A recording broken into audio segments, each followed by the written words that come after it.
Bonjour à tous et aujourd'hui je vais vous faire toute une montée de lait.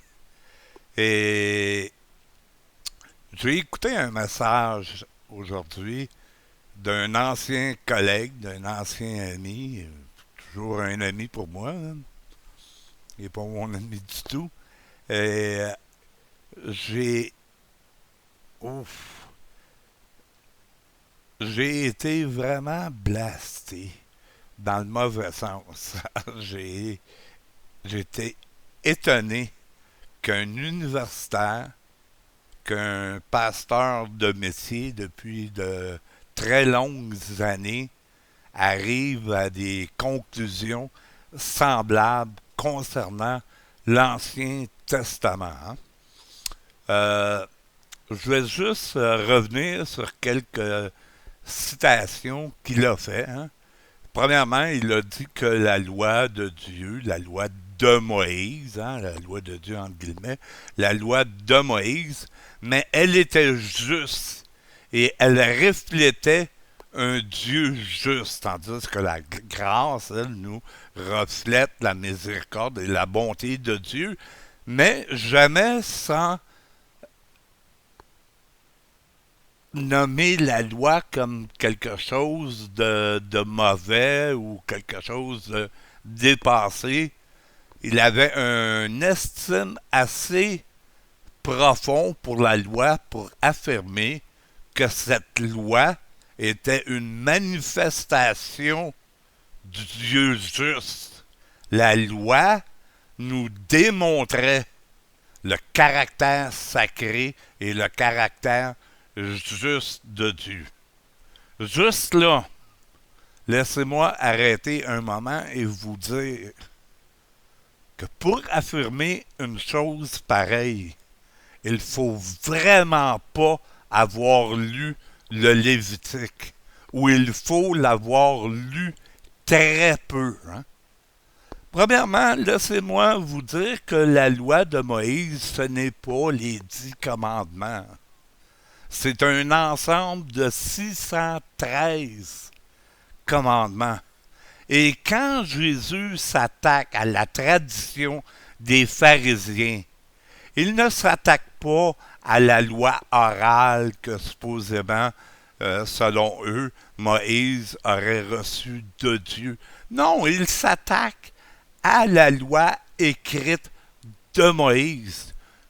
Aucune confrontation entre Jésus et les pharisiens sont en rapport avec une tradition orale.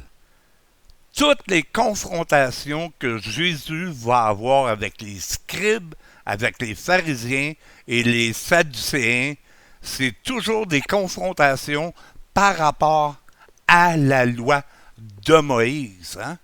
Et une des lois sur laquelle Jésus va avoir des affrontements avec les pharisiens, c'est la loi du talion. Hein? La loi du talion, c'était une des pierres d'assises de la loi de Moïse. Hein?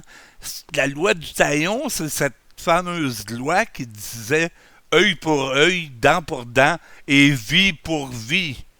Hein? Et Jésus les a repris en disant non, ça ne fonctionnera pas comme ça, c'est pas œil pour œil, dent pour dent, vie pour vie. Vous avez appris, il vous a été dit, vous haïrez vos ennemis, c'est dans la loi de Moïse. Et moi, je vous dis de prier pour vos ennemis, de prier pour ceux qui vous persécutent. Alors, maintenant, si Jésus adhérait à la loi de Moïse, mais voici une bonne occasion de nous expliquer ce que Jésus est après faire. Il contredit carrément Moïse. Jésus, ailleurs, dit aux Juifs, par amour pour vos traditions, vous transgressez la véritable loi de Dieu. Par amour pour vos traditions. Et les pharisiens, même s'ils adhèrent à une loi orale, ils adhèrent aussi à la loi écrite. Hein? Et ils sont très religieux, et très scrupuleux dans leur façon de vivre cette loi. Hein? Jésus leur reproche de mettre un filet sur le verre afin de ne pas avaler le moucheron. Et ils en faisant ainsi, mais c'est le chameau en entier que vous avalez.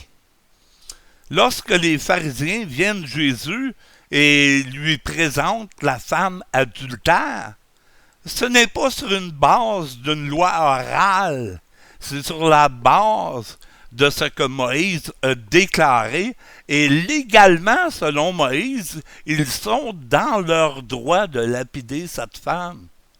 Et Jésus va leur dire encore une fois que celui qui est sans péché prenne la première pierre pour lui lancer. Et il écrit sur la sable, et il lève les yeux et il voit qu'ils sont tous partis. Et Jésus dit à la femme adultère, « Où sont-ils tes accusateurs? Ils ne t'ont pas accusé, alors moi non plus, je ne t'accuserai pas. Va, tes péchés sont pardonnés. Va et ne pêche plus. » Jésus lui donne, en plus de son pardon, il lui donne maintenant la capacité de dépasser son péché par l'amour qu'il lui manifeste. Hein? Alors, lisez l'Ancien Testament, lisez la loi de Moïse, lisez le Lévitique, hein? 613 lois sur la façon dont on doit se vêtir, sur ce qu'on doit manger, ce qu'on doit toucher. Hein? Il y a des choses impures qu'on ne doit pas toucher. Une femme est impure lorsqu'elle a ses menstruations. Ça vient de Dieu. Où on choisit les versets qui font notre affaire dans cette loi et on laisse les autres de côté. Le Lévitique nous disait, entre autres, qu'on devait mettre à mort, on devait lapider les homosexuels, les incestueux. Mais on oublie aussi que Moïse avait dit de lapider les fils rebelles, ceux qui étaient désobéissants à leurs parents. Lequel d'entre nous lapiderait ses enfants? Moïse a fait lapider un homme qui ramassait des brindilles le jour du sabbat. Qui de nous lapiderait des gens qui vont magasiner chez Costco le jour du Seigneur ou chez Walmart? Mais pourtant, c'était dans la loi de Moïse qu'on devait mettre à mort les fils rebelles, mettre à mort ceux qui désobéissent au sabbat. Parmi les abominations du Lévitique, il n'y a pas seulement l'homosexualité ou l'inceste. Hein? Il y a ceux qui mangent bien sûr du porc, ceux qui mangent ce qui se trouve au fond des océans, hein? Ceux qui mangent des crevettes et du homard. C'était une abomination dans l'Ancien Testament. Il y a des erreurs scientifiques. Hein? Le lièvre n'est pas un ruminant. Mais il y a des erreurs morales, éthiques, incroyables. Hein? Quand Josué est rentré à Canaan, selon lui, Dieu lui aurait dit, tue tout le monde. Tue tout le monde, les femmes, les enfants, tue même leur bétail, puis brûle leur bétail. Puis, quand tu vas avoir tué tout le monde, mais, parce que tu vas tuer aussi les femmes et les enfants, mais les vierges, tu peux les garder pour toi-même. Ça, dans notre vocabulaire aujourd'hui, on appelle ça un viol. Et c'est mandaté par Dieu dans l'Ancien Testament. Est-ce que cette loi, véritablement, elle vient de Dieu, cette loi? Jésus a désobéi tout au long de son parcours, tout au long de sa vie. Il va désobéir à la loi de Moïse. Il va guérir des gens le jour du sabbat. Il va toucher à des lépreux, chose qui était interdite selon la loi. Il va être en compagnie des prostituées et des brigands, chose qui était interdite dans l'Ancien Testament. Écoutez, il y a des choses qui sont contenues dans la loi de Moïse qui vont nourrir une violence religieuse, qui vont nourrir des attitudes haineuses, cruelles, monstrueuses même. Vous savez, Voltaire a dit que si on pouvait te faire croire à quelque chose d'absurde, mais on pouvait te faire commettre aussi une monstruosité, hein? Si tu crois à une imbécilité, mais tu peux commettre une monstruosité, hein? Et regardez certains des psaumes, hein? C'est pour ça que C.S. Lewis ne croyait pas à l'inspiration de tous les psaumes. Oui, il y a des merveilleux psaumes, hein, de louange, des psaumes de miséricorde. Mais il y a des psaumes aussi où David prie que Dieu fracasse la tête des nouveau-nés sur le roc. Est-ce que c'est vraiment le cœur de Dieu? Est-ce que ça manifeste vraiment le cœur d'un Dieu qui est juste? Jésus n'est pas venu réparer la loi, nous donner une nouvelle loi ou améliorer une nouvelle loi. Il n'est pas venu pour mettre une pièce de drap neuf à un vieux vêtement ou mettre du vin nouveau dans des vieilles outres, hein? Il y a eu un temps où la loi a pris un terme, elle a été achevée, hein, car elle ne pouvait pas amener personne à la perfection. C'était impossible, elle était imparfaite, cette loi très imparfaite. Elle ne démontrait absolument pas le caractère de justice de Dieu. Elle était même à l'opposé souvent de la justice de Dieu. Elle ne démontrait pas le caractère miséricordieux et gracieux de Dieu. Et c'est pour ça qu'un jour, Dieu va détruire ce temple, hein, et il va détruire cette économie mosaïque. Relisez Matthieu 24. Relisez toutes les prophéties de l'Ancien Testament que les prophètes font à l'égard des prêtres, à l'égard du sacerdoce, à l'égard de la loi, à l'égard des pasteurs d'Israël, à l'égard de ceux qui se nourrissent des animaux qu'on sacrifie dans le temple, hein, qui se nourrissent de la graisse des béliers et qui vont s'habiller, se couvrir de la peau des brebis, hein, et Dieu leur reproche.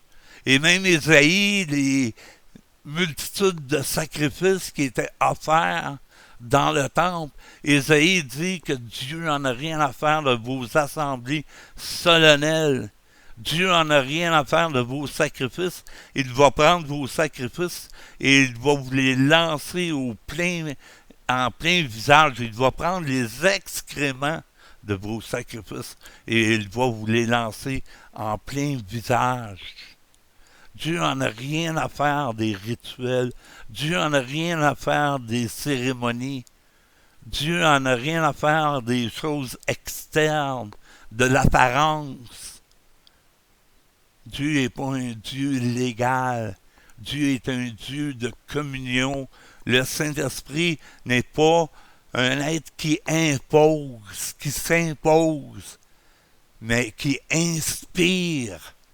Voilà toute la différence entre l'ancienne alliance et la nouvelle alliance. Si l'ancienne alliance aurait été parfaite, il n'y aurait pas eu question de la remplacer.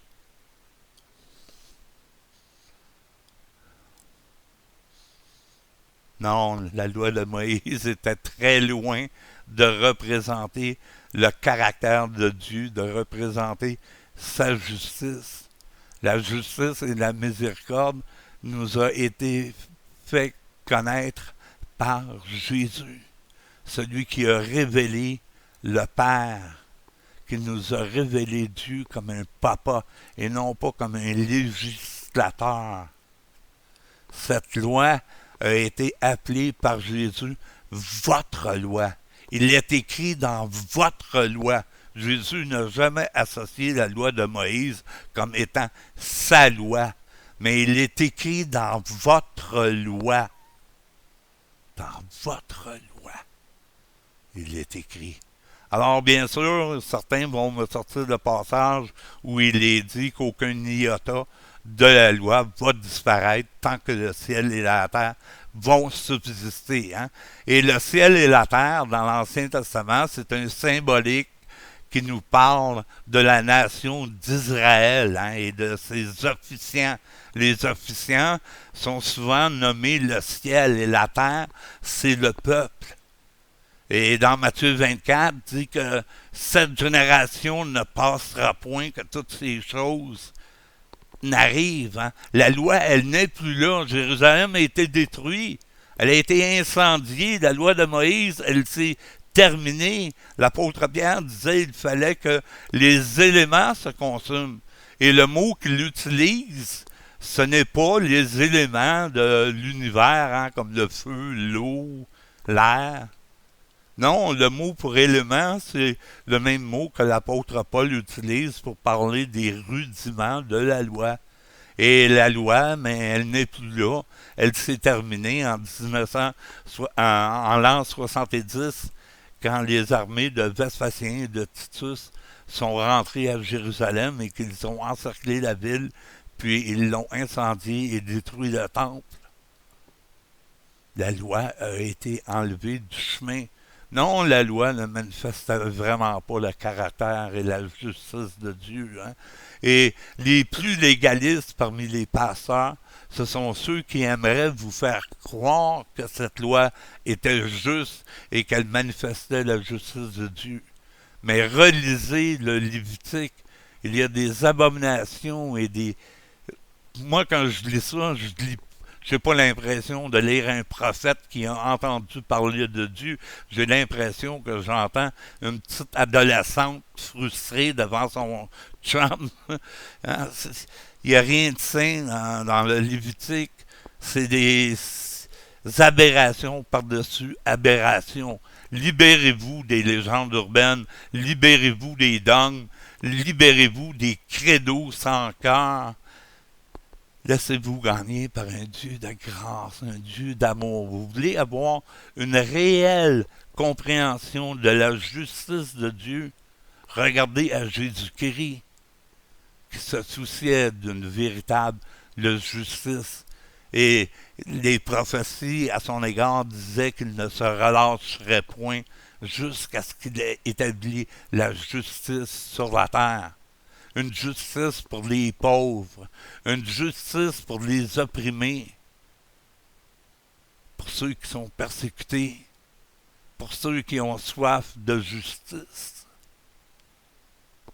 La miséricorde et la justice sont la base du trône de Dieu, pas la loi du Lévitique. Je regrette et je regrette tellement que les croyants en sont encore à ce point.